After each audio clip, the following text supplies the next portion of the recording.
If the WTO can't be any more effective than it has been the last 20 years in controlling trade mercantilism and enforcing the rules against countries like China who've totally ignored them, then the WTO is not helping the world trading system, it's hurting it, and we should be prepared to walk away, and I think that's Trump's position. I think he'd rather negotiate a better system at the WTO, but up until this point in time, they failed miserably on dealing with China. Can you give me an example? Oh, first of all, do you consider China a free market economy, a market-based economy? The answer is no. The whole world agrees that it's not. And they were supposed to be working towards getting there and getting there years before now. Secondly, they've allowed China to manipulate the currency from 1995 to 2015 and gain huge competitive advantage on their exports.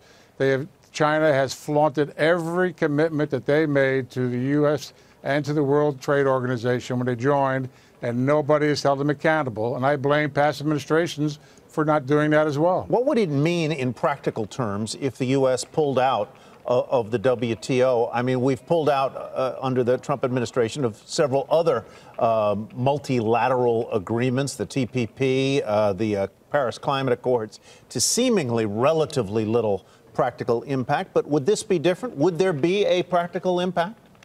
Well, the TPP was not anything that ever got off at the ground, so it was not an issue that was going to create any issues when we decided not to go forward with that. The WTO has a mission. The problem is they fail at the mission, and if they're going to keep failing and working against us, then we don't need to be part of it, and it won't be good for the world if we're not part of an organization that works to reform the global trading system. The WTO should be willing to do it, but so far its membership has failed. If the U.S. pulls out of the WTO, is that effectively it for the WTO? Well, some people would argue that it would be it.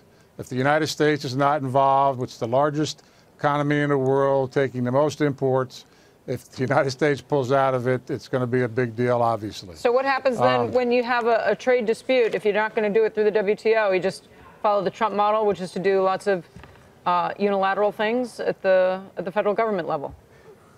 Is this Michelle? Yes, hi. Hi, Michelle. We've talked about this before. Listen, the WTO has not been working.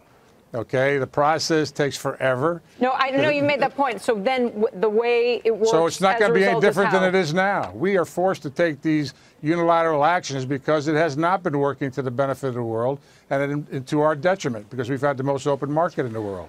So it's not going to be any different for the United States than it has been. Hey there, thanks for checking out CNBC on YouTube. Be sure to subscribe to stay up to date on all of the day's biggest stories. You can also click on any of the videos around me to watch the latest from CNBC. Thanks for watching.